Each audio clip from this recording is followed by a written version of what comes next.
Hello, everyone. I'm Jim Garrison.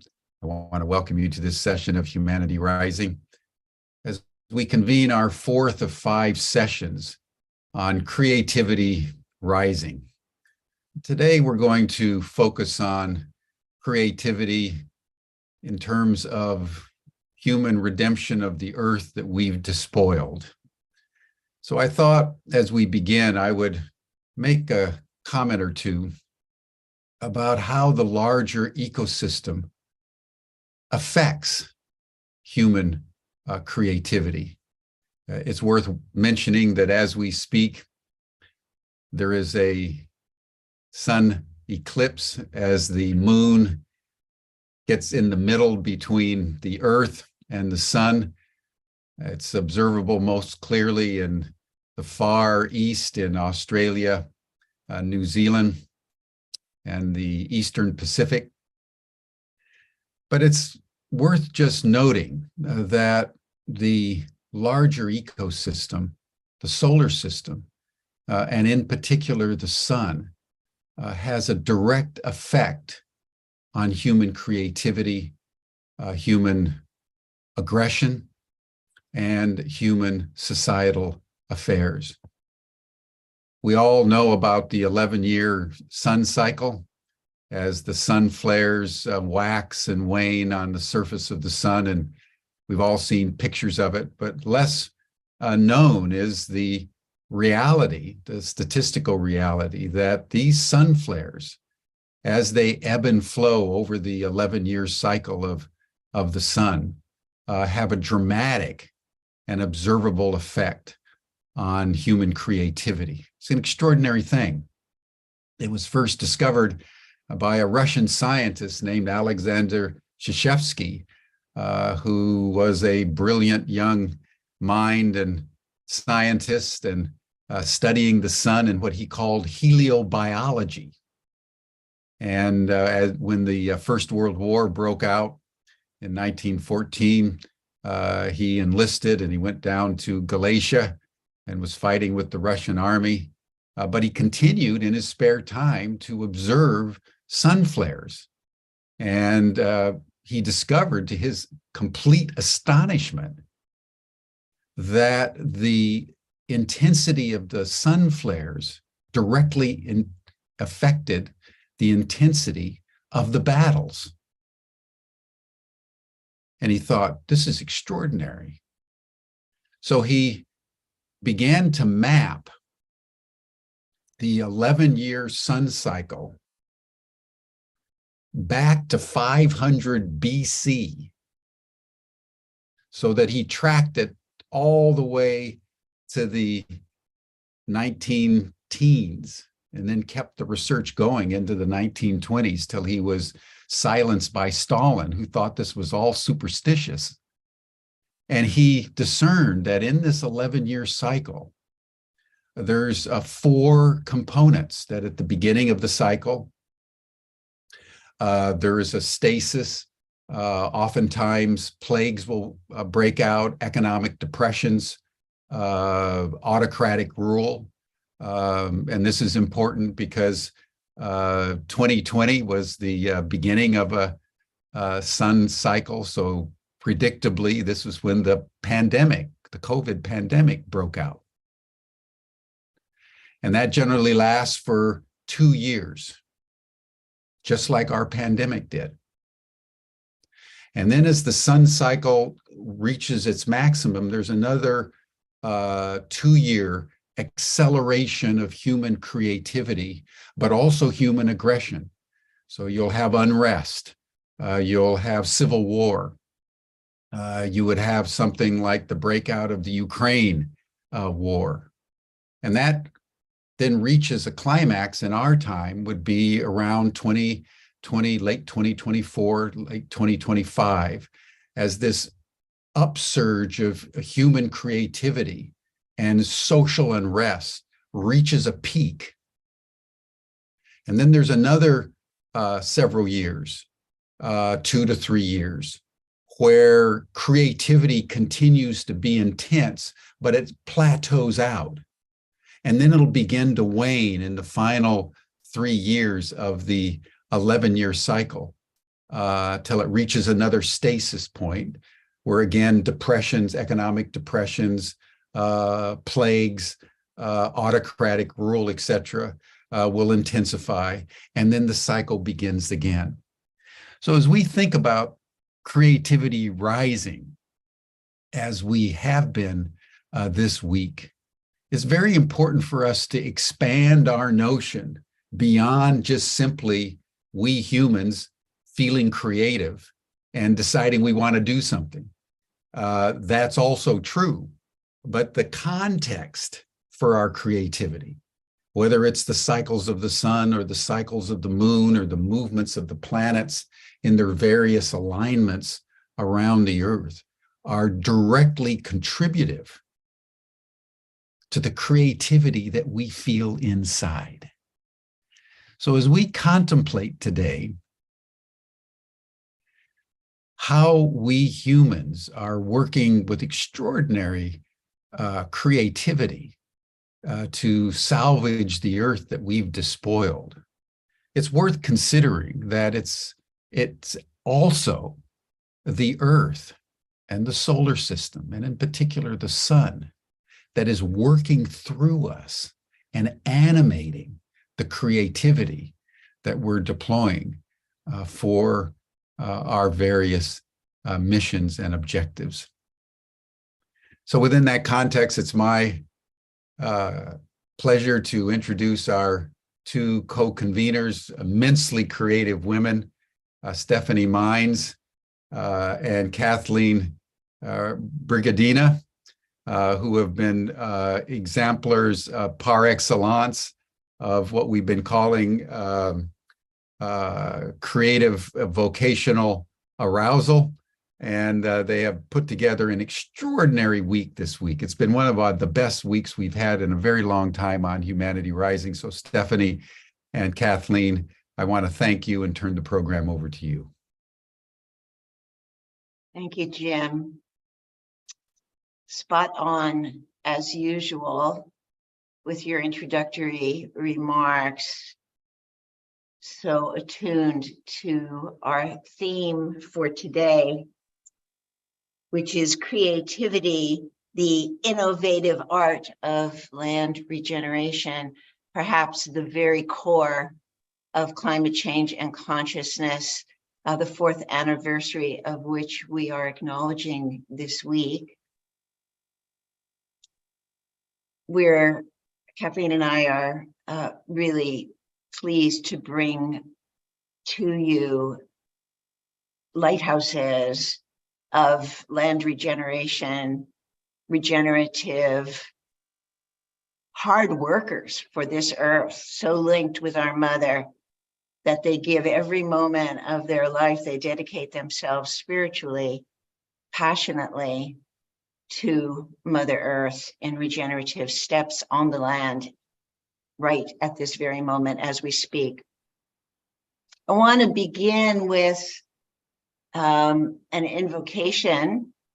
Leave some space before I do that, Kathleen, if you want to make some comments before I lead into this invocation, this somatic invocation.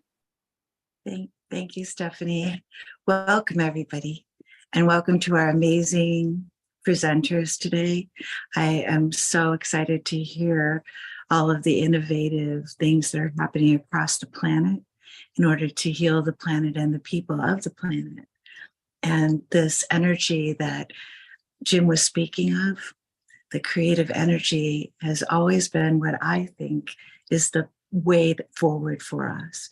This innovative thinking, instead of being closed-minded or turning to follow someone else in a way that you think that what you're doing or saying is not important enough. Say, grab onto your idea, believe in your idea, and look for the people who can support you in those ideas, because it is that creative energy that will help us to move forward. I'm really happy to be here, and this has been an amazing week. So take us into your invocation. Thank you. And for all those qualities that Kathleen just described, that grabbing of your ideas, that finding your community, orienting yourself, there are two qualities that are essential. One is focus, and the other is alignment. So in order for the creativity that is arising from our Mother Earth through your body, in order for that to manifest, to find form, it's essential that you're able to focus on it. And in order to do that, you frequently have to emphasize discernment. So I began this week by telling you a dream that I had just coming in to Creativity Rising, which was of these hordes of people with very complex technology trying to break into my private space. What I want to tell you is in that dream, they didn't make it. They didn't pierce the boundary of my private space. It looked impossible. There was this woman, me, pushing against a horde of people with their apparatus. And I triumphed in the dream. I triumphed over them, even though the door kept opening slightly. With my own hands, I was able to keep them out of my private space so that I could focus and align.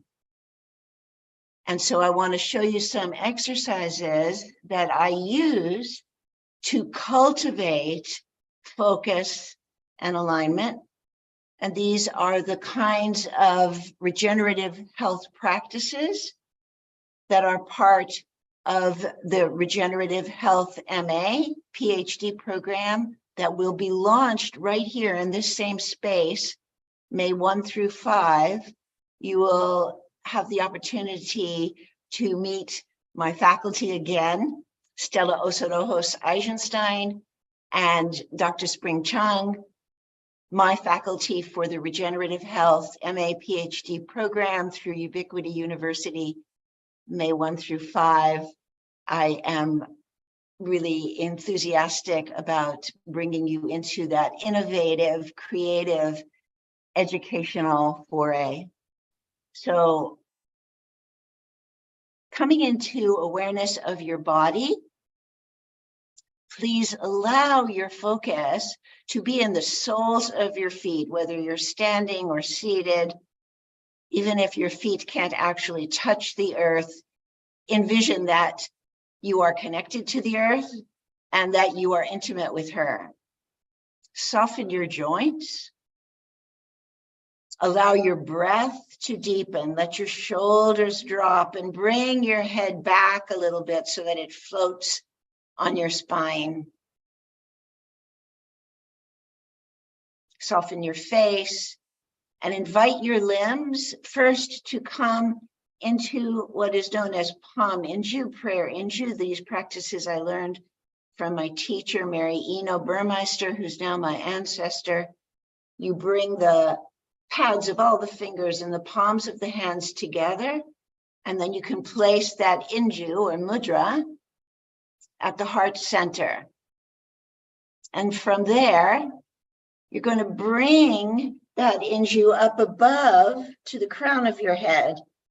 Rotate your palms outward. And then you're going to do an exercise that I call making space for yourself. You're going to rotate those palms as they extend out into the environment around you, emphasizing contact with the center of the palms of your hands and pushing away energetically anything that intrudes on your space, just as I described in my dream. Pushing, keeping your arms as straight as possible, emphasizing the energy coming from the center of the palms of your hands, the seat of primordial fire, as you are pushing away anything that intrudes into your private space. And you do this lovingly, and you do it firmly. Claim your space. Allowing your palms to come to rest at the lateral aspect of your thigh and letting them rest there for a moment. This is also a sacred site, a place of encouragement.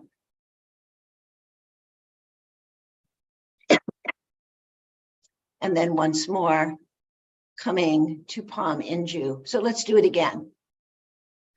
Starting with palm inju, bringing the inju to the crown of the head, rotating the palms outward. And then pushing through the center of the palms, pushing away any resistance.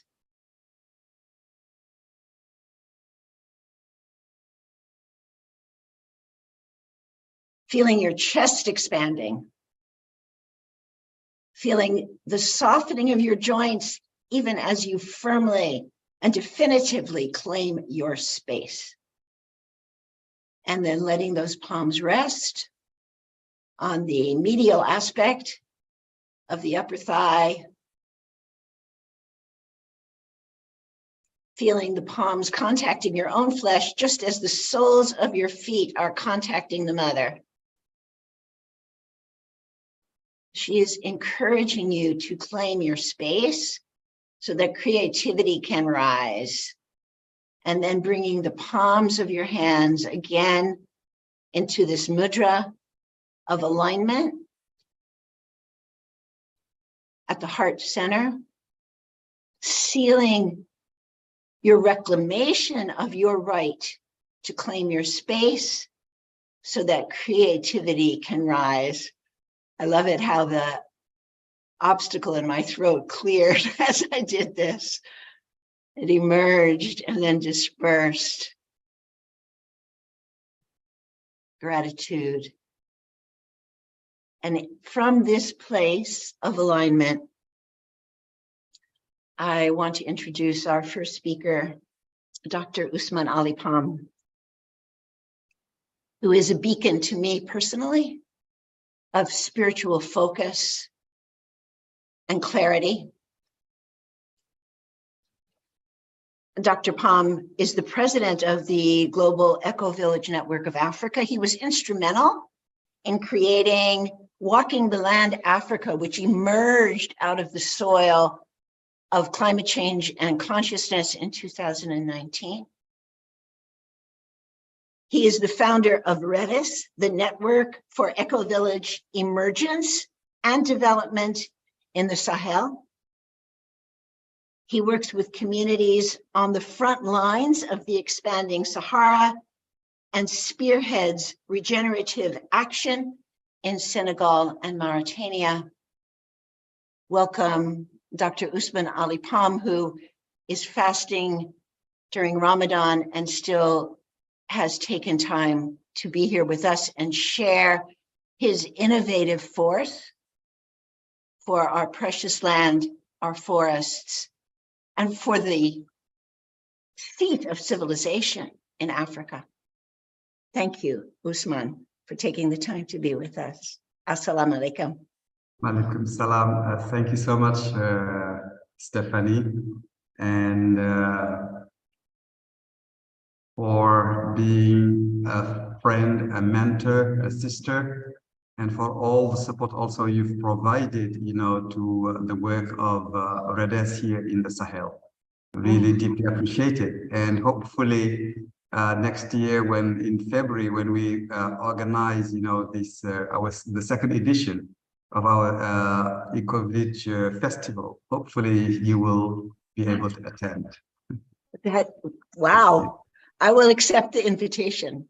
Thank you so much, my sister. Thank you. Yeah, it's a real privilege, to be part of this celebration of the anniversary of the climate change consciousness.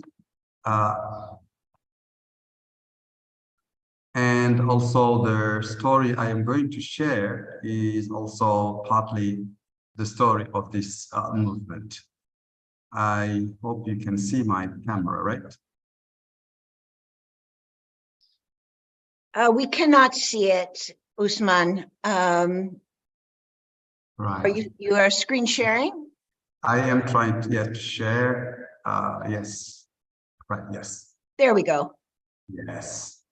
Yeah. And the Sahel region is in this belt between the Sahara Desert and the Green Africa. And I'm talking to you right now from Dakar, the western part, which is almost a peninsula. The temperatures are around 24.5 degrees Celsius. And I came back from the north of Senegal 3 days ago, and the temperature there in the shade were 43 degrees Celsius, 43.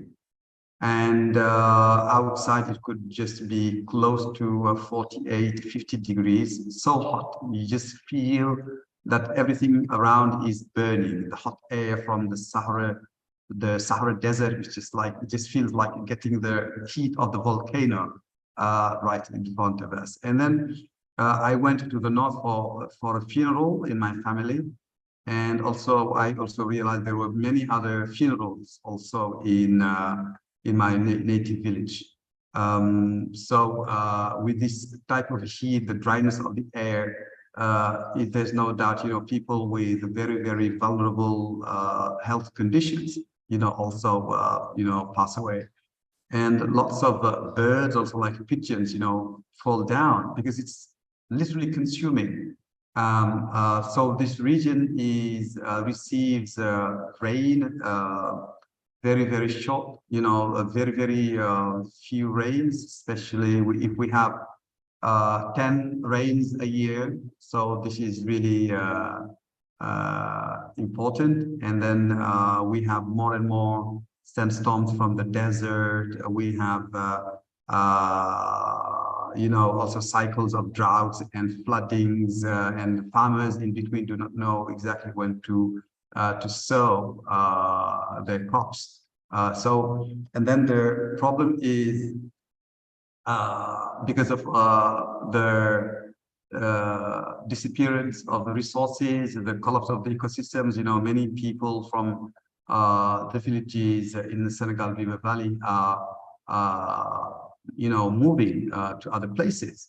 And even, people also who cannot, for example, observe the fasting month, because from dawn to twilight, we don't drink, we don't eat, and then people cannot stay in these areas, especially during April and May.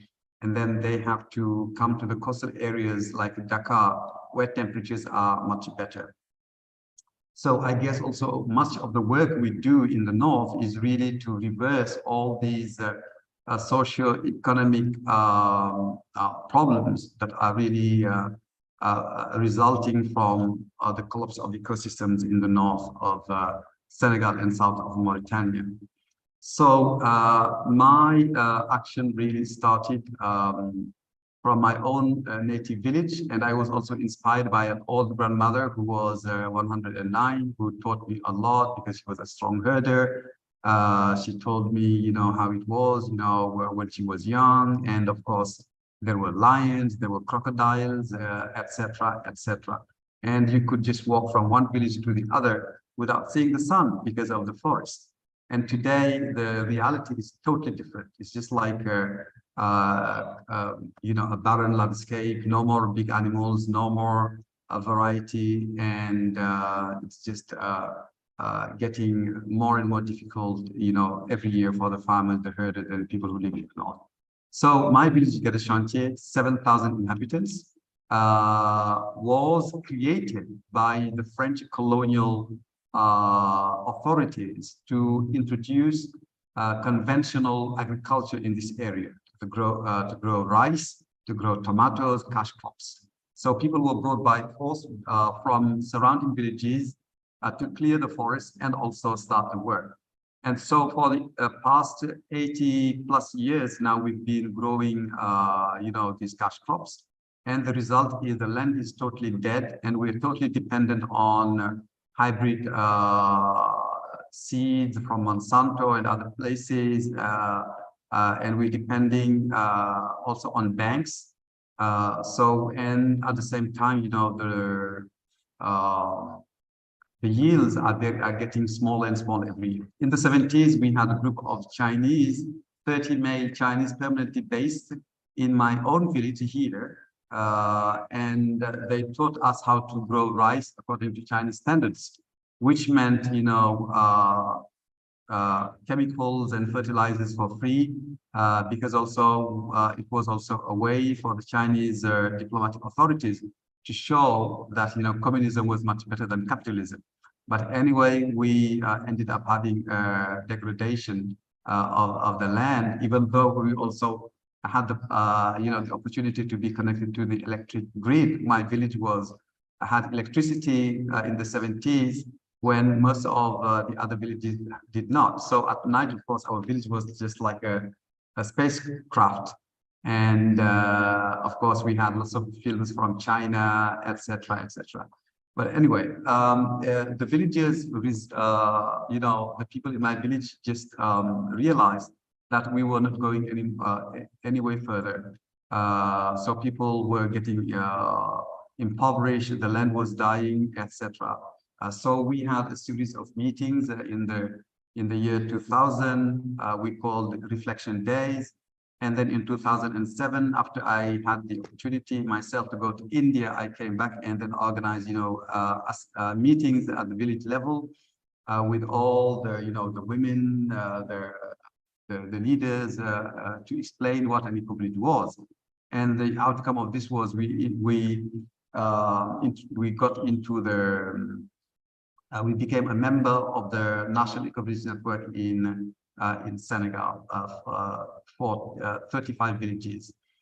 And also by chance, a couple of years later, my village was promoted municipality.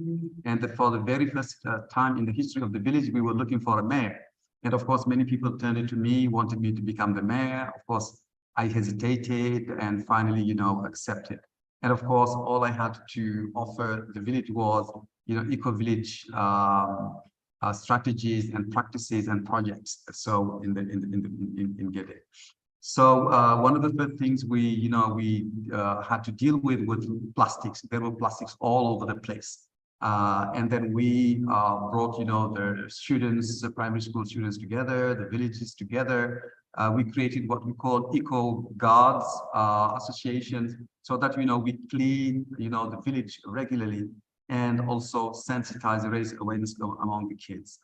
Yeah, so here myself as a mayor and the eco guards, and after that we have a totally different village, very fresh, and this also has changed the mindset of the people. And also I developed an international service learning program in Gede with American students mainly, and the Senegalese students coming together and working with the local communities on different projects like fish farming, composting, having these practical, permaculture workshops, with the people right in the fields, organizing, food processing in the different villages. And then, really Gede started, changing and becoming very vibrant, through this international service learning program, and also the life, these different, the students brought in. Also this also helped us, to federate, the different human resources. The experts came to show us how to revitalize, the soil using natural means, and we also organize, eco-village design education workshops using theater mainly as introductory, because we are in an area where people do not read and do not write. So Gede again becoming a very thriving place with the community orchards and farming orchards, permaculture. And also we started also really inviting the international press, the local press, meeting with the Ministry of Environment here, etc. So really trying to push this. at the same time, also we started, going beyond my own village, creating also community orchards in the surrounding villages, like, for example, Fresbe and Jara, and also other villages, Madina Fresbe. And this is also really a pride for me. In 8 months, we created an orchard. So we created this with the support of Damanhur, Italy. And 8 months later, the banana trees were much taller than me, and then started producing banana. And then also the villagers also could also eat the fruit of their, the vegetables also they produced. So because this was a herding village, this also really played an important part in improving the nutrition in this village. So the students really coming to support, the different campaigns, reforestation campaigns organized in the different villages around. So at this level, we had about 7 villages, in addition to mine, involved in the reforestation program. And then, so we felt, with all the successes, that it was now time to scale up. And then this was the birth of REDES. REDES was born in 2015. So we got much bolder, and then we included more and more communities. And today the dream is, and we're working towards this, is to implement Trans-Border Eco-Village Hub, which consists of 50 villages in Senegal and 50 villages in Mauritania. So coming together, putting our resources together to combat desertification. Because also poverty, is, to fight poverty, you need to come with different approaches. So REDES has a holistic approach, education, build, tree production, ecology, health, and all these different programs moving forward together. So in 2018, we had the first initial meeting in this in the open. So we invited different villages to come together, and we were dreaming loud how to regenerate, the ecosystems in this area. And this was a really founding moment. So at this very place, because that date was very hot, dusty, really, so we built on that very space, we built a community center. And today the community center is ready and fulfilling very, very different functions. So that was also the time when we signed an MOU with the municipality of Gamadisare in Senegal, which has 39 villages. And also we crossed the border and did the same thing with the Mauritanian municipality. So because as an NGO, it's much lighter on us to cross the border, work with the Mauritanians, and come back and work with Senegalese, put people together. Because with governments and national agencies, they have very heavy protocols, and then it's not very, very easy for them, to do such things, to work with people on the other side of the border. So, and also really trying to weave around also national agencies, different municipalities to be part of this. And today, we have a number of international organizations supporting the work of REDES, including Walking the Land Africa that my friend Stephanie mentioned a while ago, Climate Change Consciousness, which have really also fully supported this. And then this is here either the community center here, and here our friends from Damanhur who came also, we organized a green caravan together. And also one of the amazing, story of REDES is this barren land where we had this meeting, almost no trees. And then this is the place that we are turning now into a green forest, and also producing trees and giving this around to several villages. And one of the first things to do in such a place was, first of all, to make a fence so that, the wandering goats and cows and the donkeys will not get into the space. And the second thing was also to get water. At the beginning, we had to go to the river, fetch water, but this was not really practical. We started, digging wells, etc. But the real change started when we had this solar pump that was offered to us generously by a friend, Georg Hansen, who is also a member of the Working in Africa. So we could take, water from the river and all the way to this to the upper part of the area where our project is located. And please, also as you watch this, pay attention to the changes gradually of the landscape itself. So today we have plenty fruit trees, lemon mainly, mangoes growing up. But I mean, they need a lot of care. And here also we have our friends from Los Portales supporting, putting in an irrigation system and also buying trees from Dakar and taking it to the place. So every in June, July, when it's mango season, we also organize the kids in Gede, where there are many house orchards to collect the seed, mango seeds. And then once we collect these seeds, we take them to Lahel. And I also organize my family in Dakar. We can collect moringa seeds and then take it. So whenever we have also these community meetings, people also share seeds. So they go in different directions. And my car has been really fully active in using, carrying the seeds back and forth. And because it's an old car, as soon as there was a drop of water, I had a moringa tree, growing out of my car, which I also planted in the food forest in the north.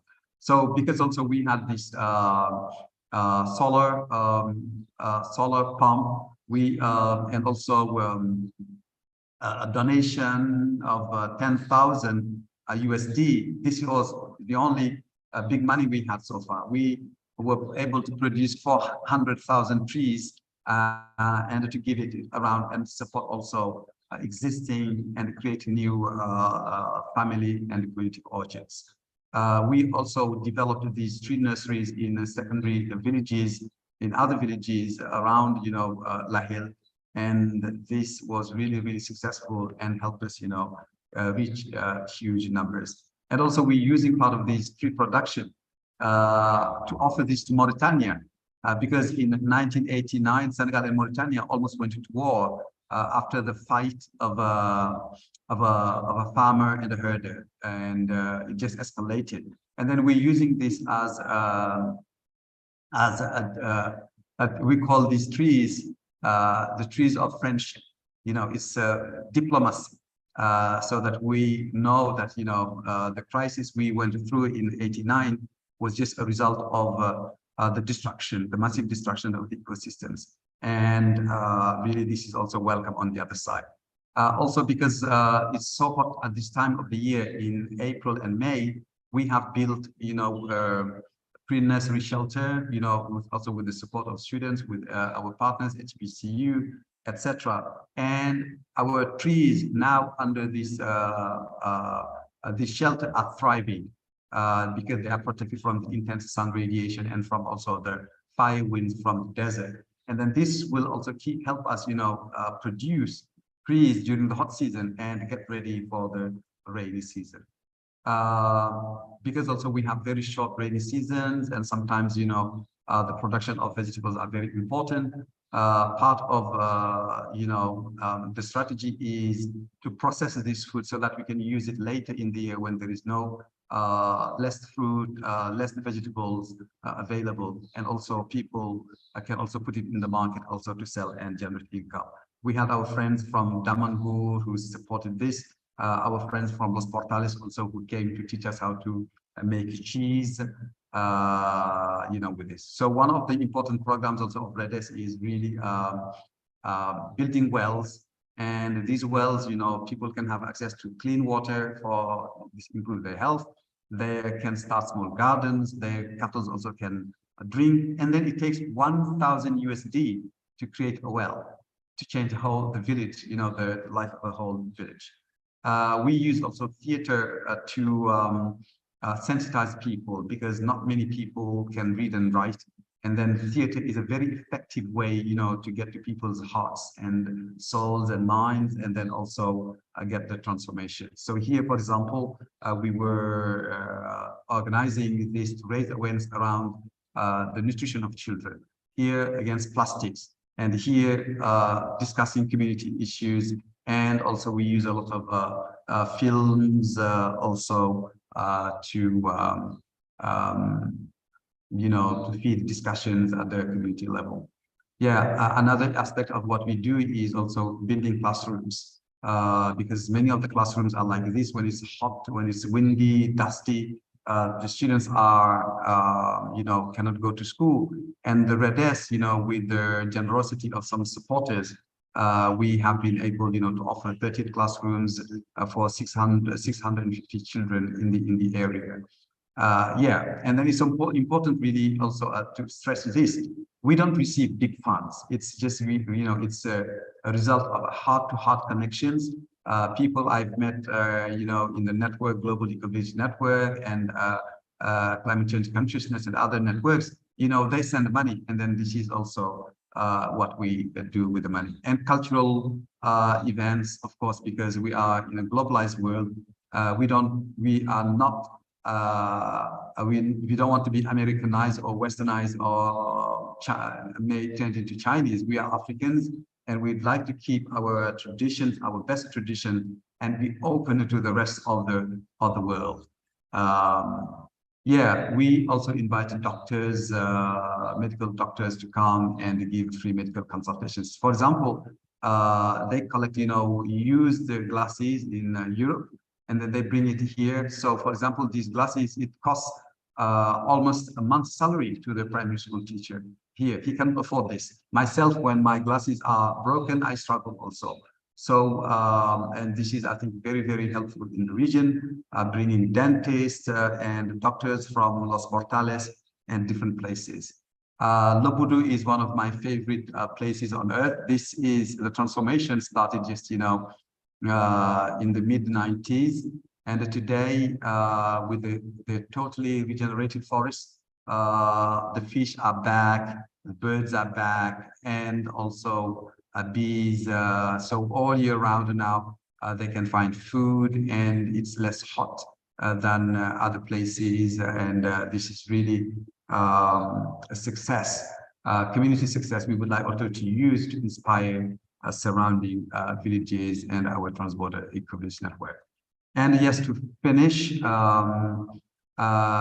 REDES is actively looking for resources to engage in 2 new volunteers to fence our tree nursery, because sometimes also we have animals that come around. So, and also prepare for the 2nd edition of the Eco-Village Festival, Eco-Village Festival I mentioned at the beginning of this talk. Well, thank you so much for your attention. And of course, our contacts, if you would like to contribute. So, thank you so much for your time and your attention. The floor is back to you. Thank you, Usman. And please do put the contact information in the chat so that those who feel their hearts led to contribute to building the wells, planting the seeds. And I want to point out this movement from passivity to creativity that is unstoppable in Usman Ali Palm, that this affects the entire culture. Usman is a professor of literature. His entire family is deeply steeped in the traditions of his culture.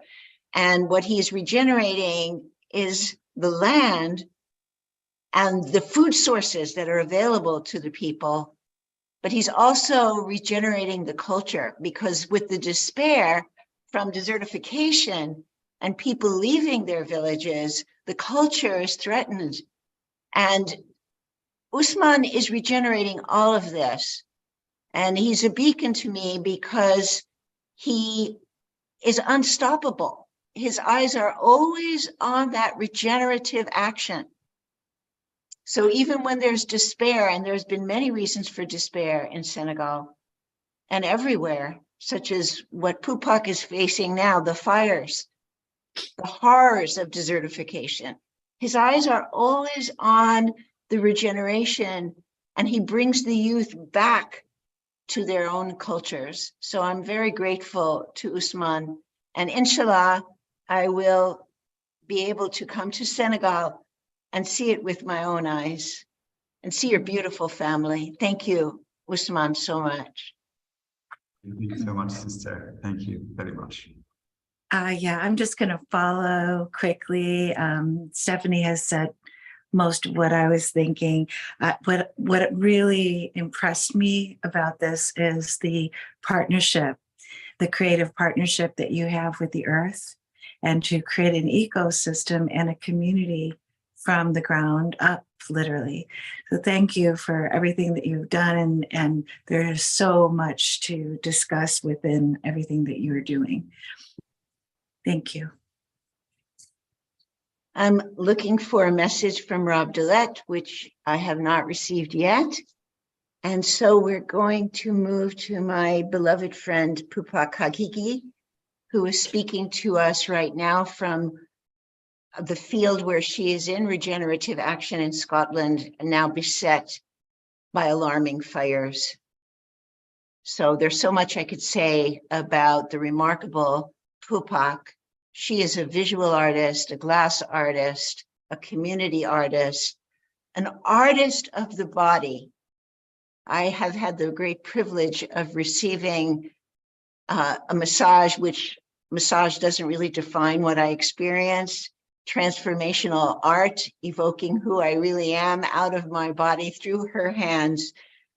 There is nothing that Pupak touches that doesn't become elevated spiritually. So speak to us about what's happening right now for you here. And I also wonder, Pupak, if you could speak of your regenerative action in Iran as well. Thank you, Stephanie. Thank you so much. I'm very touched. I'm just going to modify my view here so I can see. Thank you so much. I feel very touched to be speaking here today. Very honored. Stephanie is a sister, a teacher, a beloved companion on the path. So I see the threads. I've been listening to Jim and Stephanie and Osman very closely, and weaving what I've heard from them into what I want to present in the next 10-15 minutes. I will take the time. What I'd like to offer today is a little exercise time.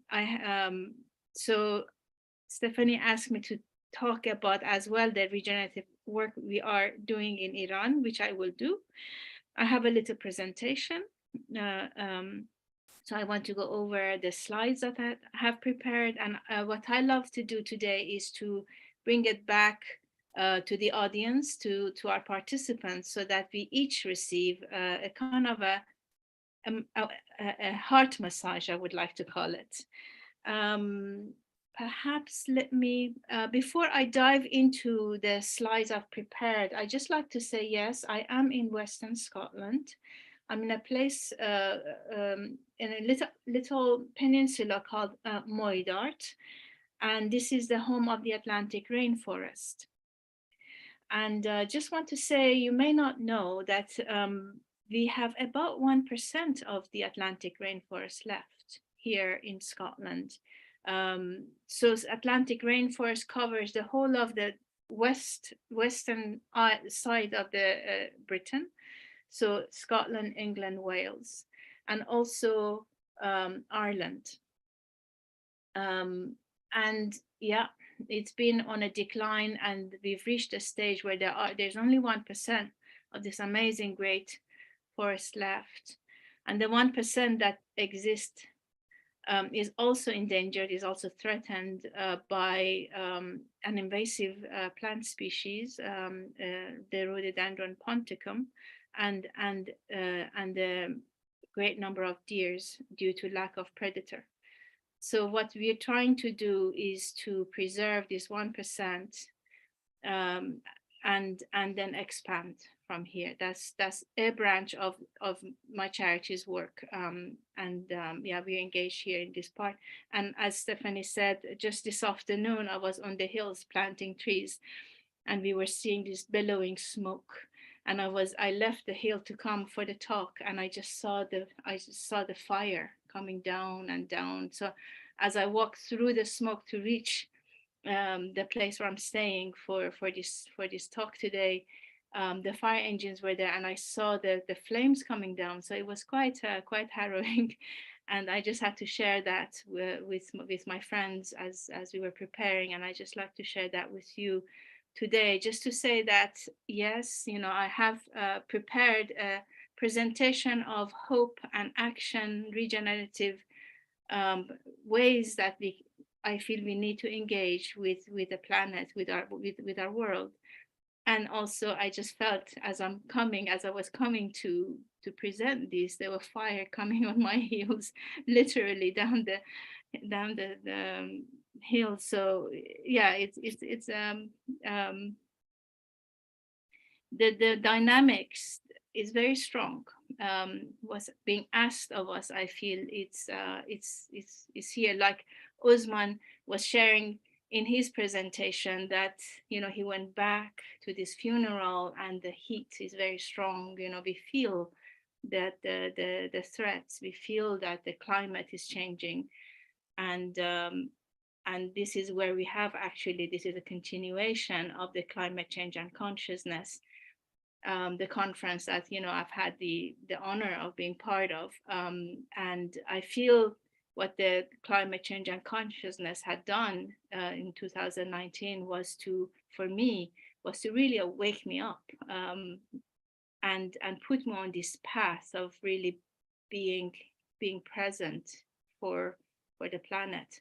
And so what I want to offer with my presentation is our elements, is what I learned from that conference, and I'd like to put the seed back into your hands. So let me do screen share here. Share, and then let me go into this. Play. Okay, can you see my screen? Can I get a response, please? Yes, well done. Yes. Thank you very much. Okay, so here we are today, and let me go to the next slide. Here we are. Right, so regeneration is a path of the heart. So I just want to connect this note to what Stephanie started us off with about focus and alignment. She's very right on that, and I call the alignment a path of the heart, because it is just with our hearts that we regenerate, and we need to know where our heart is strong, what our heart is guiding us to. So it's a path of listening to our heart. We may think this is obvious, but it is not. It's a path. It's a path we need to get to know and be on, and the path guides us. So this is part of alignment that again, that the note's been sounded, and I want to bring it again back home. So when we follow the path of the heart, I feel it's easy, actually, because when I know what I love and what I can do for what I love, then it's easy for me to take action. So I'm just offering and sharing my observation and my path. And the second part of my presentation today, I will offer this back to you in a form of little exercise. So I just want you as well to be prepared that we go through these the second part as I'm presenting the first part of this. Okay, so following the trail of the green hearts. Okay, so then I have a little slide here. So what I'm saying, imagination is the key to open the door of creative earth regeneration or earth repair. So creativity for me is the language of the spirit, and imagination is the door to the spirit. So I have a little slide. Let's see if we can. Yeah, here we are.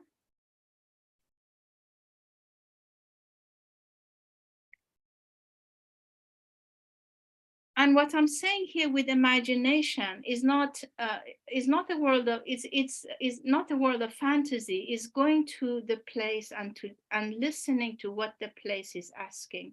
So we know this from permaculture, and it is not about me as a human being going and imposing a plan, a method, but it really is about co-creating with the land. So cultivating imagination as a discipline of listening, I feel, is part of the alignment, is part of the path of the heart. Okay, so that's me in Iran. Okay, maybe I say something about our work there. So then here I'm saying, when you stand up, for what you love, then the universe responds. Yeah, so action, I feel, action is what definitely makes a difference, as we saw with what Osman is doing. He continually goes and regenerates and bring community together, and as Stephanie said, he's unstoppable and an inspiration. So yeah, here I am in this slide. I mean, so I grew up in Iran, and we are engaging in earth healing, regenerative work in Iran because of the policies, or how the politics. I could not be very loud about this because I don't live in Iran, but I have been, since the birth of Trees for Hope, for decades now. I have been teaching and encouraging and helping people to do this regenerative work. So we have pioneering villages in Iran who are doing earth healing and work mostly in northern Iran at the moment, but I have been teaching in central Iran as well. And I am looking forward to be able to speak openly about it, because we still have the Islamic Republic, is a very oppressive, very difficult, threatening type of government.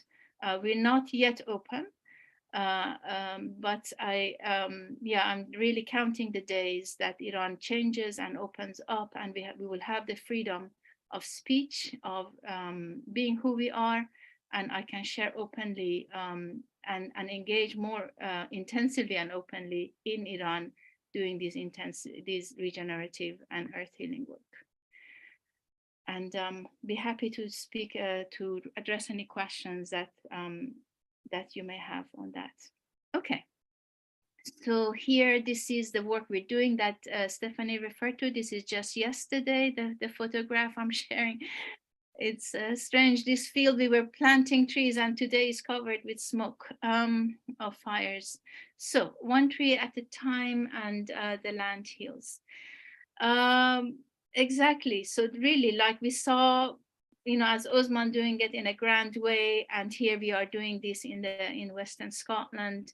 Again, it is an act of love. I feel it cannot be in any other way. And when we move with that energy, really, it's love itself is regenerative. Yeah, and it always makes a difference. So the second part, this is the second part of my presentation, and I would love to engage with you. So this is a type of mini workshop exercise, and instead of me offering, I'm asking you questions. So I see that we are over 70 people here today, and I'd just like to ask for this part to go a bit slower, to be a bit quieter, and I want to ask you some questions. I'm going to pause to allow you to connect and search your own heart. If you actually have a pen and paper, you can write things down. That would be very helpful. If not, just journey with me in this part, because this is the part that you can, rise up as well. I'm sure if you're listening to this talk today, you are engaged, you're interested, and this is just taking the next step with you together. So we are rising together. So my question is, wild. A wild land is a land that moves with its own will, right? So, we humans dominated the planet, and with our agriculture and so on. So we want to take a step back, and to become wild and to help the land become wild is to allow the land to have its own will. So my question to you is, where is a wild landscape, that your heart beats for? So I want to slow down. Again, I need to slow down and ask you to take a moment and connect with the land that you truly love, with the landscape that you feel in love with.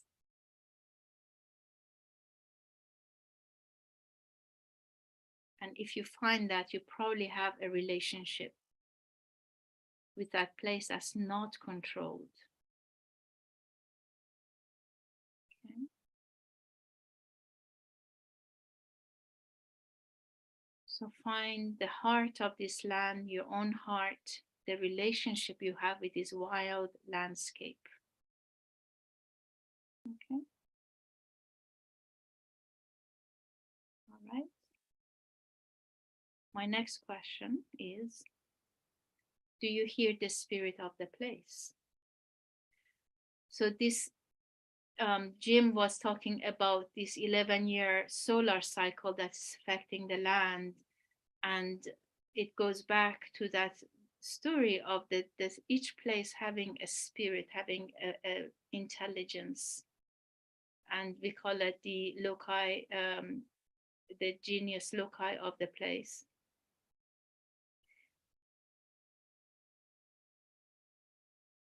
Yes. And is the land and the community. There may be a community on the land. Do you hear the spirit of the place? So let us just take a minute.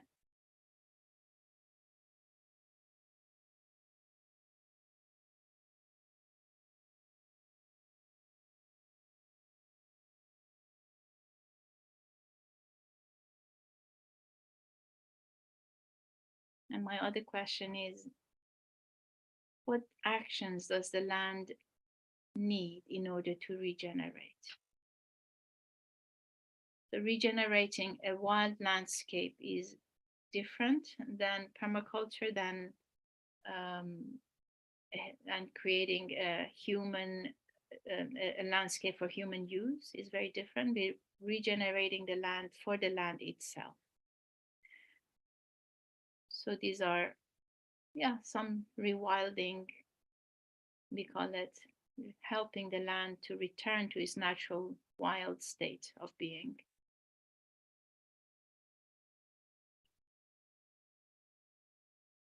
And I think in rewilding, we need to take small steps rather than having a grand, big design. Because when we take a small step, the landscape changes. Here in the photograph, you see a friend just a few days ago is clearing these invasive species, the rhododendron. When he cleared that, the whole, it was a small land, a small patch, but when we did that, the whole landscape changes. So we cannot have really grandiose, big designs, but we go with small steps and the landscape changes, the landscape responds. So what are the small steps that you can take that would co-create, we use the word co-create, and heal the landscape?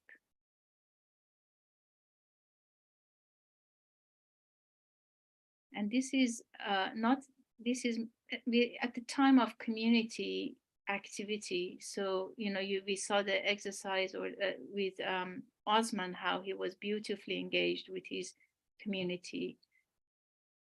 What kind of container can you create, or are you creating for this landscape that you feel a part of? Okay. And the last movement here is about being seen. Being seen that you are standing for the land, for the community. This is a part of celebration. So following on the dragon dreaming model, being seen is being celebrated. And yeah, again, I just want to say, like, in the climate change and consciousness conference, for me, that was a big moment where I allowed myself to be seen. And that was me rising. And I feel this is part of us rising, is to be seen for our love, to shine our light, for the place, for the land we love, to do the little action that we hear in our heart. So following the path of the heart, listening, being intuitive, and following the guidance that we receive for the land is an act of co-creation. So my question to you is, do you allow yourself to be seen? And it needs courage. And we are here together for this act. And passing on our gifts, because regeneration, I think, is an act of giving endlessly. And we get replenished continually. So is a path of giving freely. And so I think these are ideas and thoughts most of us know. I think the beauty of it is when we act on it. And I think that's the difference, when we stand up and make an act. Even a little action will have endless ripple effect. So I'm going to stop share here. And I think I like to stop there, and then just be ready to respond to your questions. Unless there is any questions right now, Stephanie. I just want to thank you for your exquisite, I don't even want to call it a presentation, your exquisite being with us, Prupak. Touched me very deeply, actually brought up incredible grief that I feel about this ancient forest that I live in, which is a sanctuary for me and which is under threat from many forces. And the mother trees are already dying there. And I want to thank you for giving me the time to slow down from this facilitation and experience that. And to thank you for embodying the purpose of climate change and consciousness, which is in everything that you said. And I'd like to invite Kathleen, because she's experiencing you for the first time. And I know she's deeply touched by you, Prupak, and I'm hoping for the day the two of you will be together. Thank you, Stephanie. It is beautiful to hear you speak, Prupak, and I feel we are already connected, and it would be wonderful to meet you in person, of course. There's so many things that you were saying, and as it grew, the energy grew as you were speaking and into the practice that you invited us all into. The one thing that really stood for me, or stands for me, is the fact that if we stand for what we love, the sacred universe will respond. And it takes a lot of trust to believe that and to live your life with that message. But to me, that is, the heart of who we are, truly. the questions that you were asking are very, very beautiful because they open up so many different dimensions of thought and caring and love and expression and emotions. And my land, I'm going to answer the question, just not all of them, but the land that I live on, I've allowed it to go wild. And I've been there for 26 years, and I invited Earth herself to do her best, just to be herself. And that if she needed me to do something, that I would tend to it. And so I brought a lot of the native plants back into my garden. There's no grass, hardly any. There is a little grass left. And planted 52 trees. And then I just watched it happen. And I even, there's even more to that story for me because I have a deep relationship with the earth, and there's peace treaties that I've held with some of the weeds in the garden that are a little more invasive than my particular plot of land could handle. But to watch Earth and to feel her, I mean, now I notice every little change underground. Even before the buds come, I can feel the energy already awakening beneath the ground. So I'm going to continue on thinking on a lot of those questions, but the container that I am creating is to invite all of the creativity everywhere I go. This has been my life's mission, to connect on behalf of the earth and behalf of our love. And this Saturday, I'm going to be bringing everybody together that is going through this journey, and it's going to be creativity rising for Earth Day and beyond. And we want to continue this. So I want to harvest everything that's been gathered here, harvest everything that all of our participants, as well as our audience, have been inspired by and what they can imagine, and bring that together and have a holding place for that and a community that is built around that. And that's what my stand is for. And that is what my community, my container is a community of everyone and, of Earth. So thank you so much for sharing. And I know we will be doing some Q&A as well. I just like to tag on to, if I have a minute or so. I feel what I receive from you, Kathleen, is that you are an indigenous woman. When we have our feet on the earth and we love the place where we live, then we belong, and we need to be indigenous. And it is with the indigenous wisdom that really we can heal, do something. That being indigenous is to hear, and to love the land back.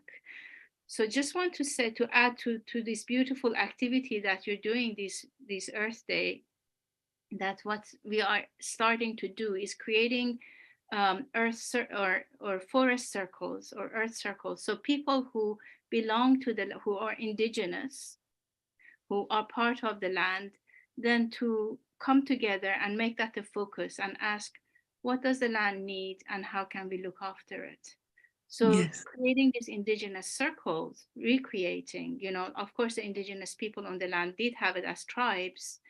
And now we are a new family, we are, and so we are creating these beautiful circles to ask these questions and follow through, and circle has a beautiful regenerative energy of its own, is not fixed. So that's different than a linear planning, that we're going to do, it's very different. So really small acts make all the difference. This is what I really want to emphasize, rather than having a big grand design.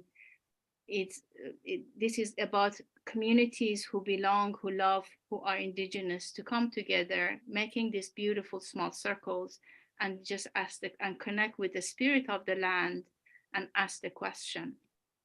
Yes, exactly. That's what I've been doing for approximately 8 years. And so I invite you into our community of circles. And there's one of them popping into the chat right now. But yes, that's what I'm called to. Whoever will come. It'll be their decision to come. And it's a place of belonging. It's a place of sacredness, inclusivity, creativity, And it's a circle, it is a circle. There is no hierarchy. There's holding. I hold the space with all the heart that I can bring to it, and recognize what each person is coming in wants to share. It's so powerful. Just from this brief week that we're doing, there's so much that we can share with each other and build on, and let the so-called plan evolve like nature does herself in an ecosystem. So I will talk later. I want you to come and be part of it, and I'll give you a space there, and you're welcome, more than welcome. Thank you. Thank you very much. What Pupak is describing is really how walking the land evolved at Climate Change and Consciousness. While all the events were going on, people were walking the land and listening. And out of that came Walking the Land Africa, that Usman Ali Palm fully embodies, and Walking the Land Amazonia. And I see that Rob Dillette has now appeared, and he is part of the growth of Walking the Land Amazonia. And Rob, I know you've taken yourself out of another meeting to be with us, so I want to give all the time to you. I'll let you introduce yourself and your incredible vision for the planet.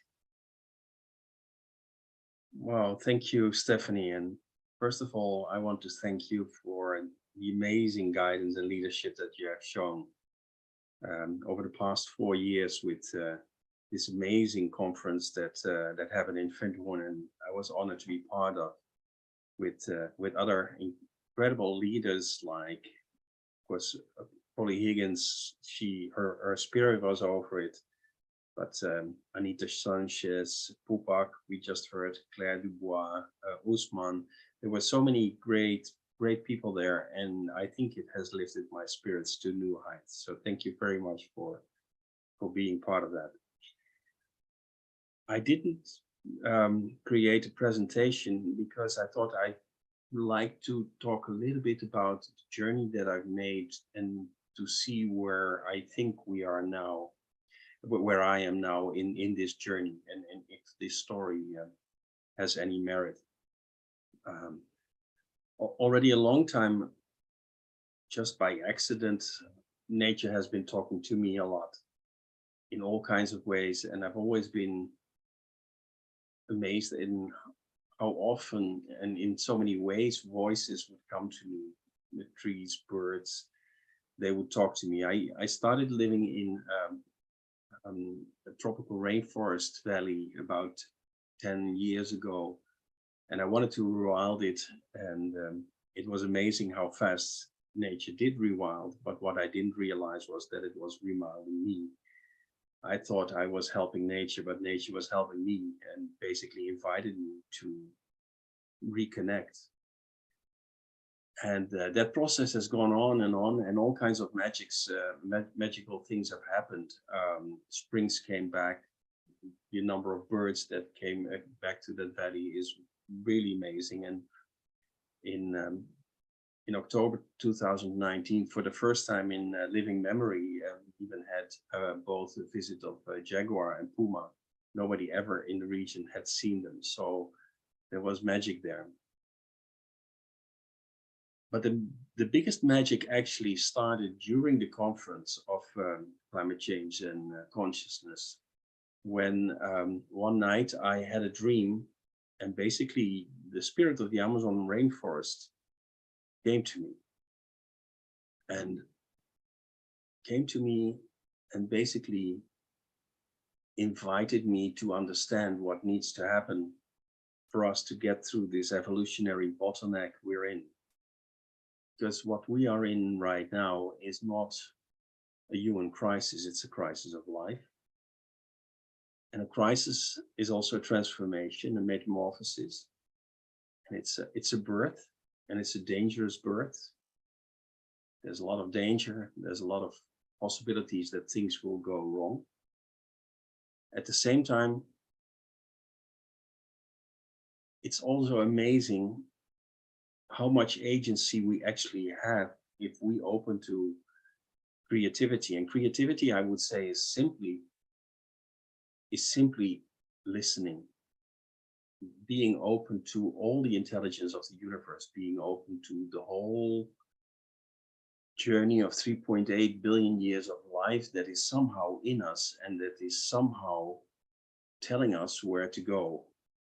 Creativity is nothing more than being humble and open and listen and receive the gifts, because we're receiving gifts time and again, and we just don't notice it. And these are dangerous years, and these are important years, and we are the guardians of sacred space that we need to protect, so that the young ones can enter in there and shake off the fear and the trauma of past generations to imagine the future.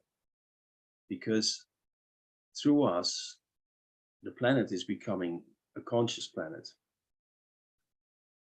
The planet is actually going through an evolutionary phase from being maybe subconscious or a lower level of consciousness, but now with both the torment that we have unleashed upon her, and at the same time the webs of interconnection that we are weaving actually shakes her up into a next level.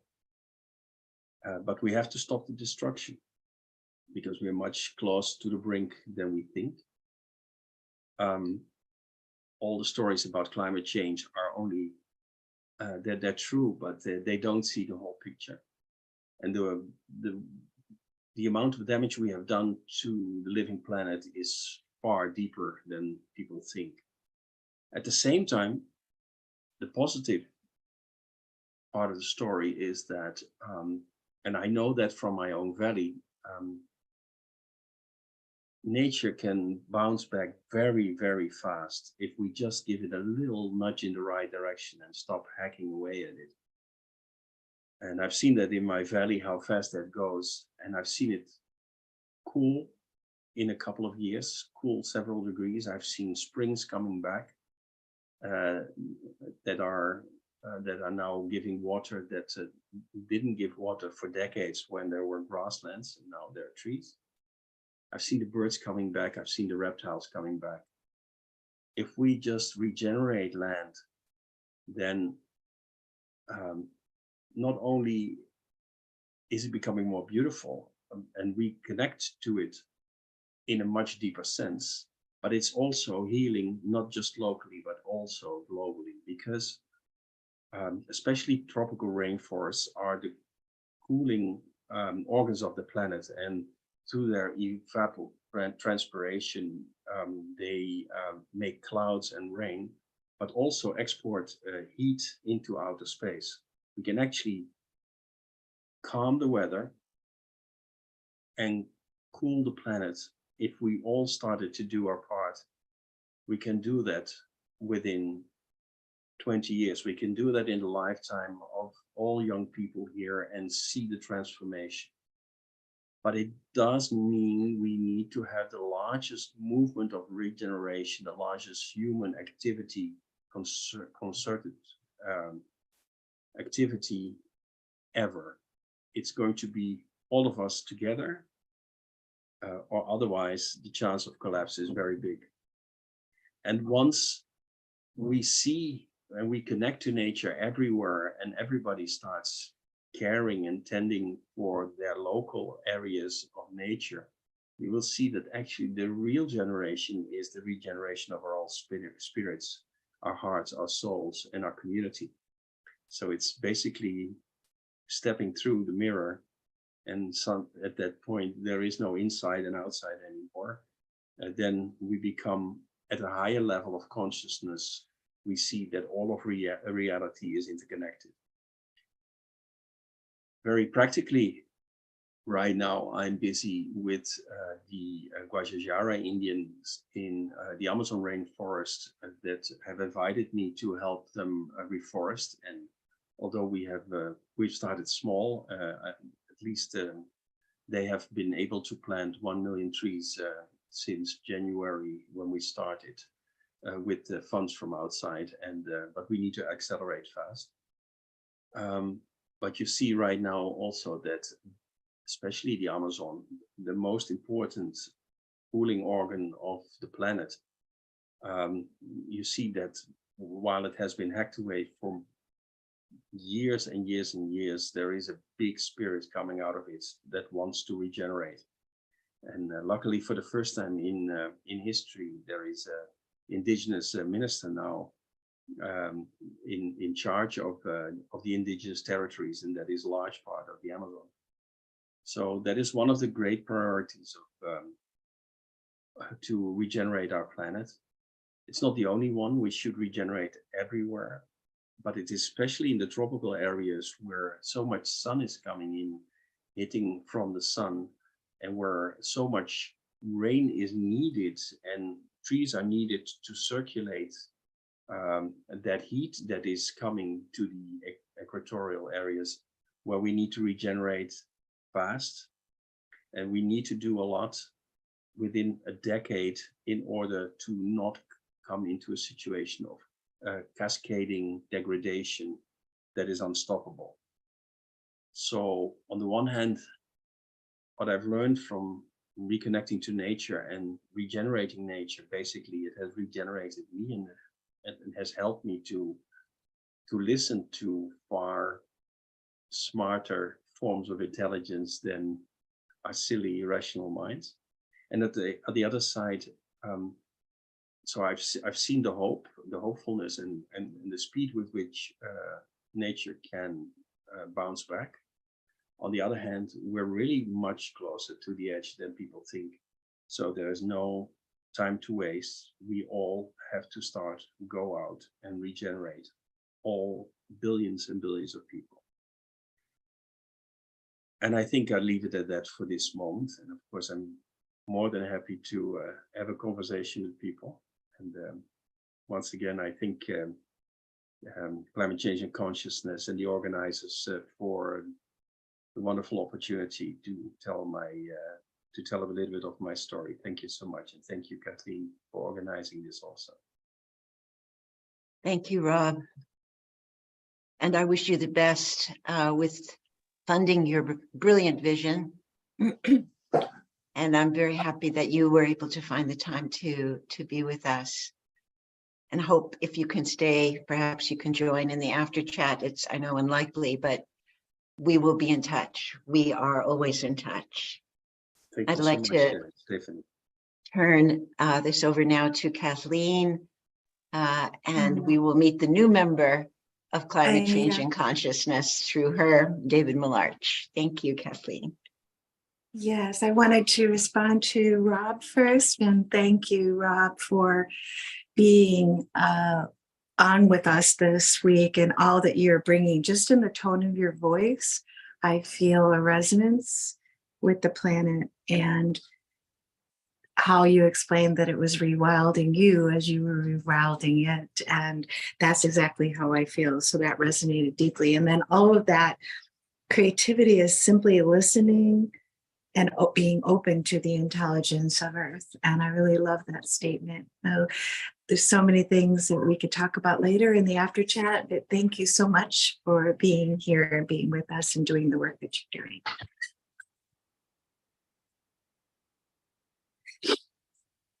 And now I'd like to bring David Millarch onto the screen. If you could open your video, David. And I'm going to tell a little bit about the magic of this man. Are you able to get your video open? I think so. Oh, there you are. Okay, great. All right. So David is here with Archangel Ancient Tree Archive. He is the founder, and he provides expert guidance to the archive and continuing to work towards his vision of replanting the earth with the genetics of the world's remaining ancient forests. He is a third-generation nurseryman with over 40 years of experience in propagation and reforestation. He has been awarded the following honors: Detroit News Michiganian of the Year Grant Thornton Leader and Innovator Award, Garden Clubs of America Distinguished Service Award, Traverse the Magazine Person of the Year, National Daughters of the American Revolution National Conservation Medal, the National Garden Clubs Award of Excellence for Conservation, Biography Magazine's Hero Award, and the Garden Clubs of America's own highest award for conservation. So I'm just going to turn it over to the expert that you are, and the heart and soul that you are, and your connection, your beautiful spiritual connection with our planet and with the trees and with me. Thank you, David. Hello and greetings, everybody. I'm reaching you from northern Michigan near Traverse City, and we have some exclamation points happening in our weather here also. We're near the 45th parallel, halfway between the equator and the North Pole, and it's rather cold country in northern Michigan normally. But last week we had 92, 93, and 91 degree days when it was supposed to be in the 50s, followed by periods of sleet, snow, and up to 18 inches in the UP. So our weather is very erratic here in northern Michigan, around the Great Lakes. And I'm just wondering how erratic your weather is where we're speaking to. Climate change is for real. Global warming is for real. And to me, they're different. Global warming is the rising of the temperature of our oceans and our land and all the surface area of the earth. But climate change are the erratic shifts and changes, hot to cold, dry to wet, the storms. And so I look at that as two different but connected challenges that we all face. My story began 30 years ago when I had a near-death experience and crossed over through the tunnel of light to the other side.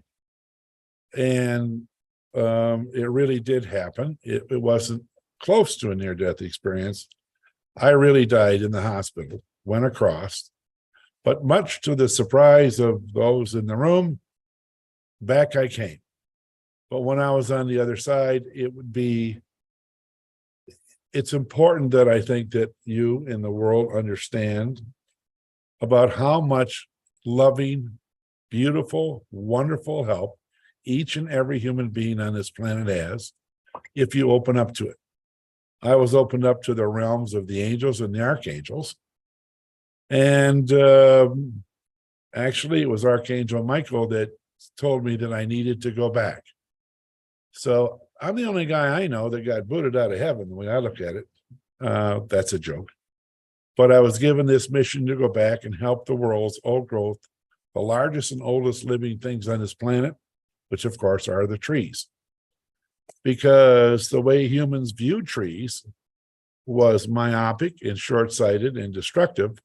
We looked at them as a commodity that we could turn into dollars by turning them into firewood, hot tubs, boards.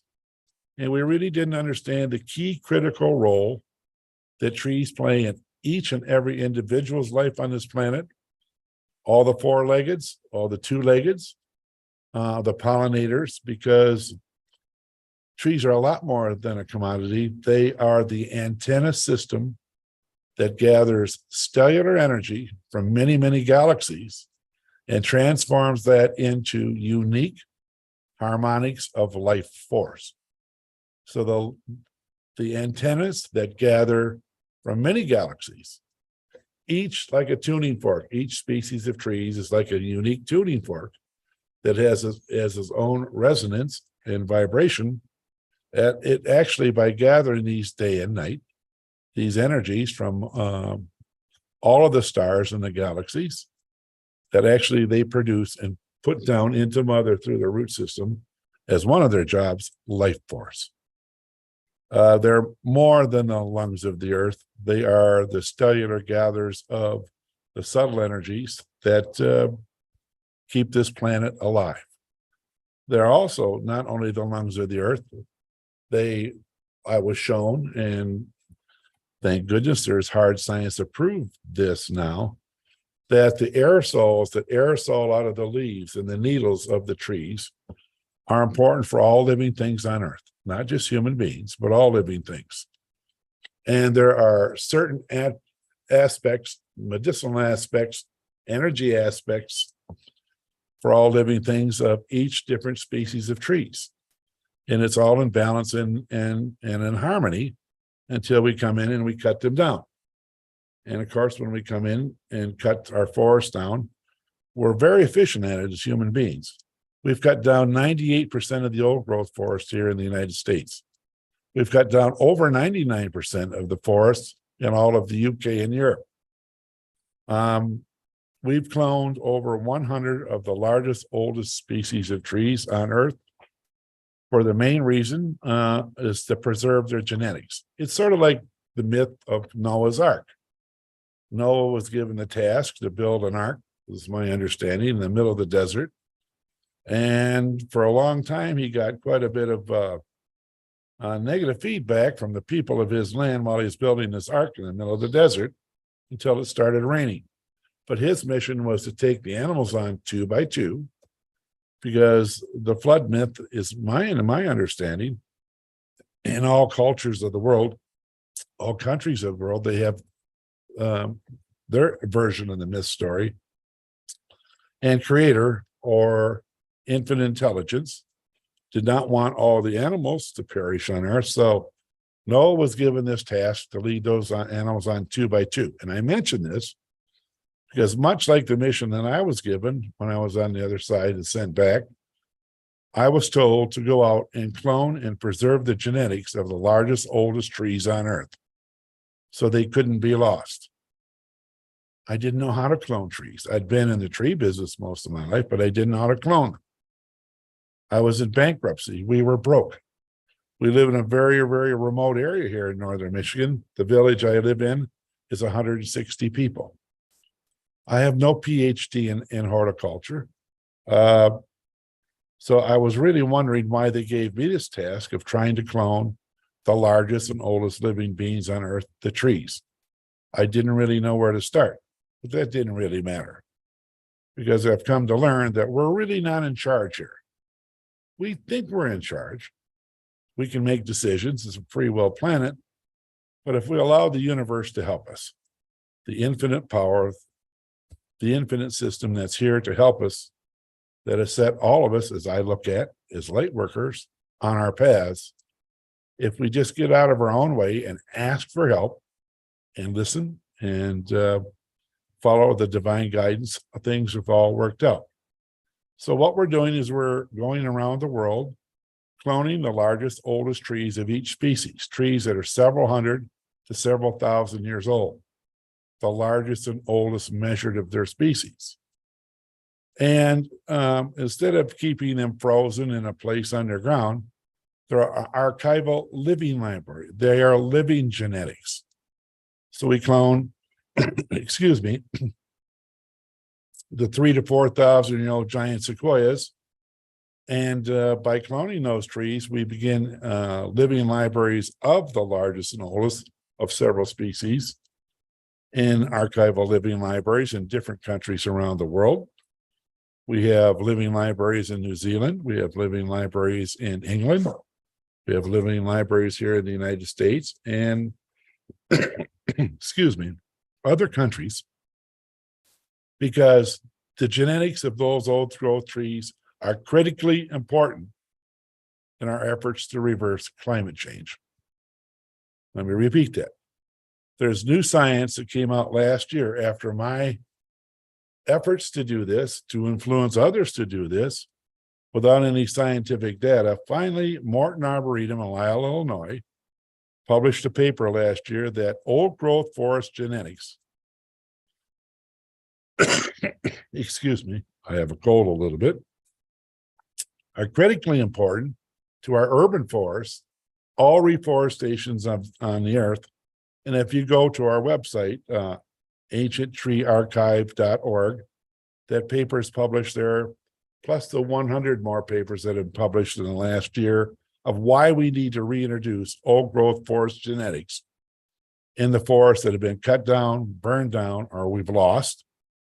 Because in the DNA, in the genetics of those old growth trees, is an uninterrupted string of the genetics of all these trees have experienced in their entire lifetime of that species.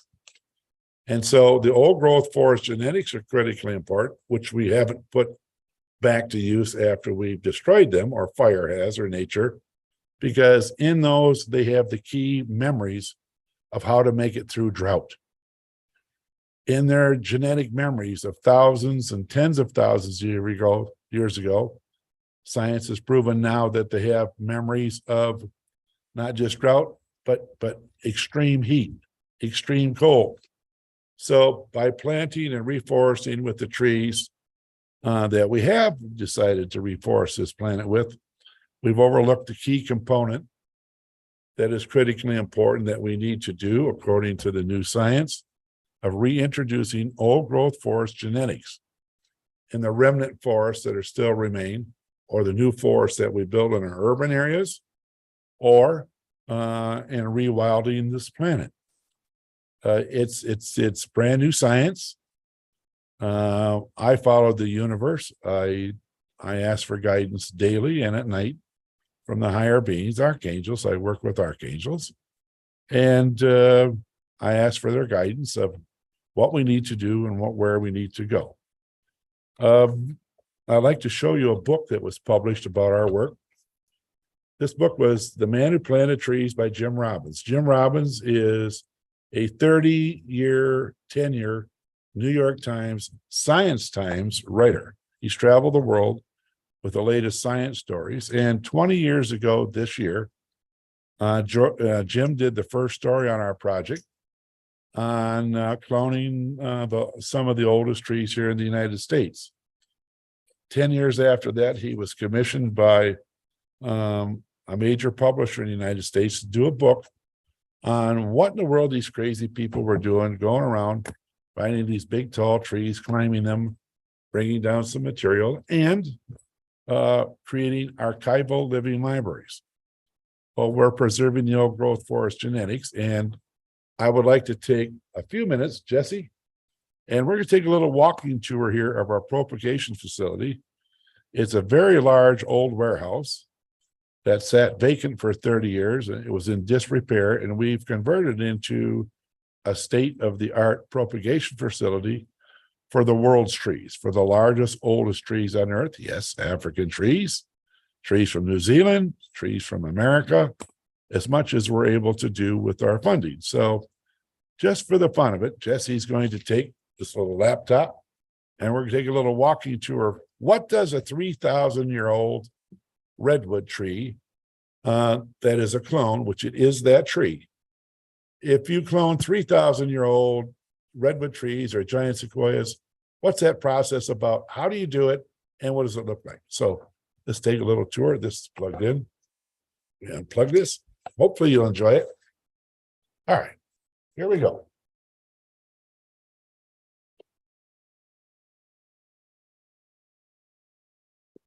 This is one of our mist chambers here in northern Michigan that we designed and created. And oh, by the way, did I mention that the academic world and the tree world said all of this that we were doing is impossible? Trying to have a tree that's several hundred or several thousand years old, help clone itself. It's like a 130-year-old woman having a baby. It won't work. Well, luckily science was not correct. What we're looking at here is 40 different types of coast redwoods. We walked the 500 and drove the 500-mile range and picked the largest and oldest trees in that whole range, and we're cloning them. And this is how we take these pieces in this mist chamber and these little cubes as cuttings, and we wait for it to root. And when it roots, all of these different types of trees. These are Monterey pine, from the largest Monterey pine in the world. These are 3,500-year-old giant sequoias that we have growing here, but we have different trees.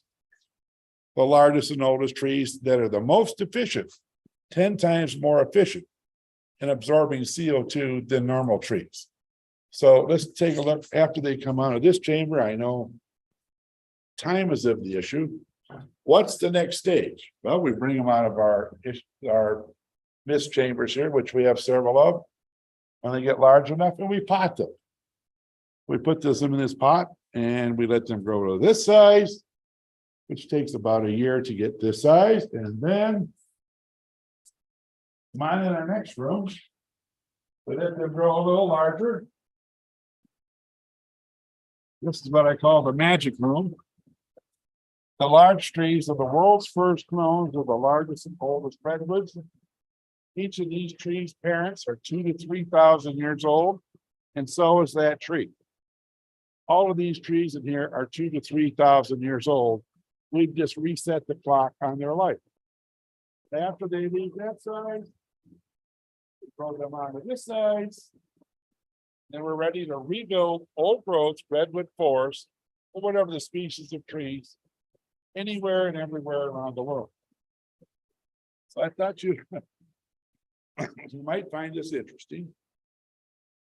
And you might say, well, why are you going to all this trouble and expense? Why have you taken 30 years of your life to create this? Because I was shown and told to do this. Because yes, we have destroyed 98% of the old growth forest in America, 99% in Europe. 96% of all the old growth redwoods have been cut down. It's time not for preservation. The days of preservation are soon closing. It's time for restoration. Now is the time, this new time is for restoration. It's time to rebuild old growth forest. If we've destroyed them all, it's not time to play the right wrong game. He did this, they did that, whatever. It's time to harness the infinite energy and power of the universe to create millions and millions and billions of these trees and get busy. And with the children of the world, school by school, start to replant and rebuild the old growth forest.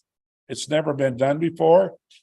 We plant 1 million trees normally here, there, or everywhere, but they are usually seedlings. They're trees that we're not exactly sure of their lineage.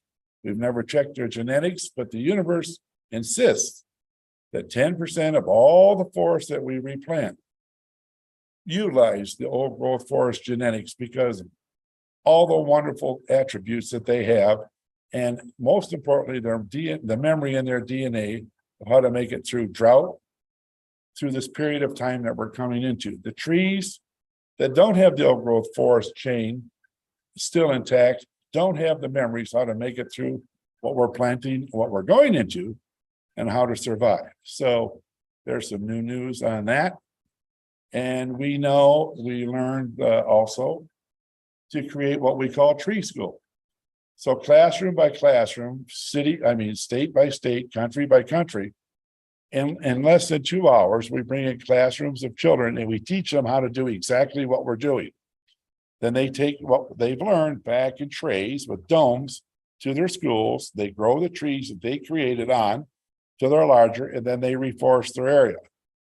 So with the army of the children of the world, if we give them the education, which is fun, we make it fun, and we give them the tools to reforest the planet, we have school children in 40 cities in the Seattle area and in the Washington State area. We have schools all over this country coming online with their children and say, we want to learn how to do this with the old growth trees of our area. Could you help us learn how to do this and start to reforest this planet, school system by school system, city by city, state by state, and country by country? We're actively seeking funding now. We have 550 schools in 8 countries asking for tree school. And so the whole idea here is to bypass governments, to bypass corporations, to bypass the delays, harness and teach the army of children around the world that love to do these things, that can still bend over and plant trees, which a lot of us are getting older that we can't, and reforest this planet to reverse the effects of climate change. If if every human being, man, woman, and child on this planet, and NASA helped me figure this out with its math, planted 2 trees a year, watered them, and made sure they lived, in 20 years, we reverse our CO2 levels back to the 1970s.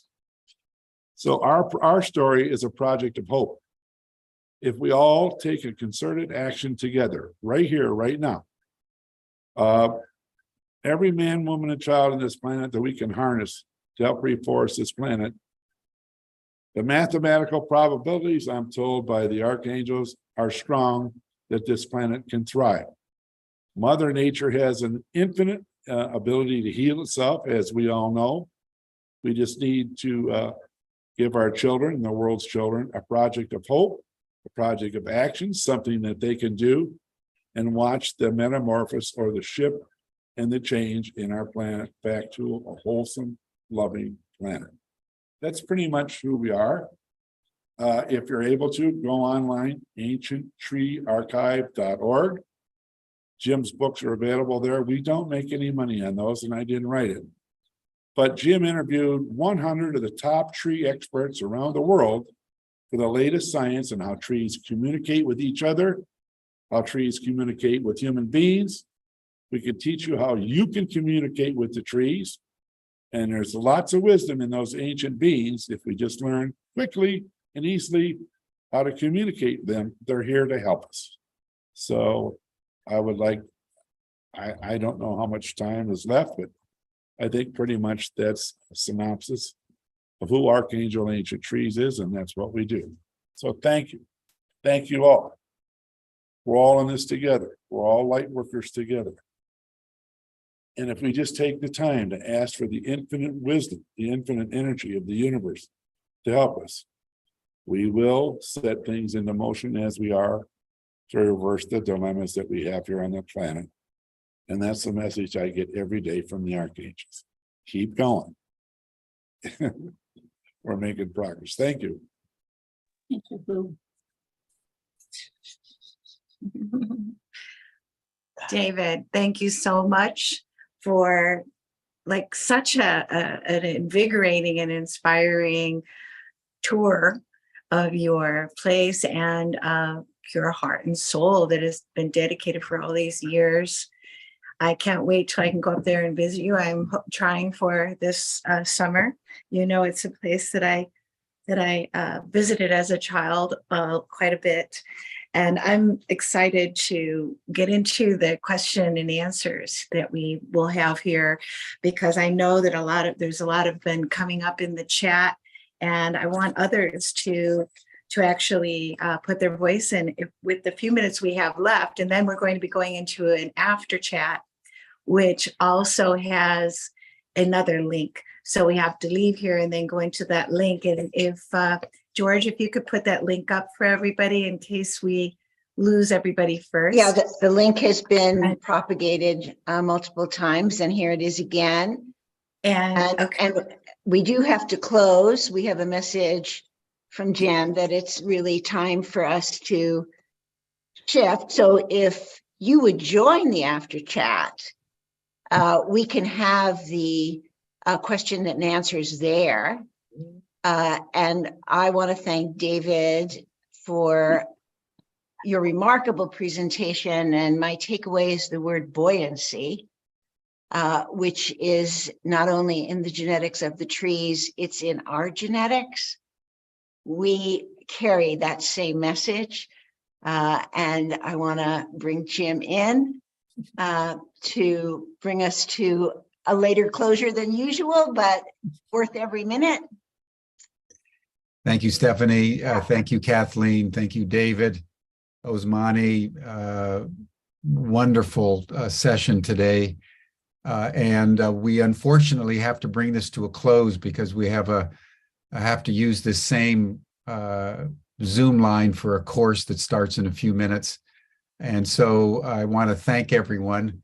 I want to welcome everyone to the after session chat group if you want to continue this conversation with some of the speakers. And then tomorrow, we'll have our 5th and final day of our Creativity Rising program, which has been stellar. The array Stephanie and Kathleen, that you've brought together of embodied creativity and courage and extraordinary passion is just been beautiful to observe and to witness. So I really want to thank you both. And then I'll bid everyone farewell. We'll see you same time tomorrow here on Humanity Rising for the conclusion of our Creativity Rising program. Bye Thank for you, now, everyone. Thank you. Thank you so much. Thank you so much.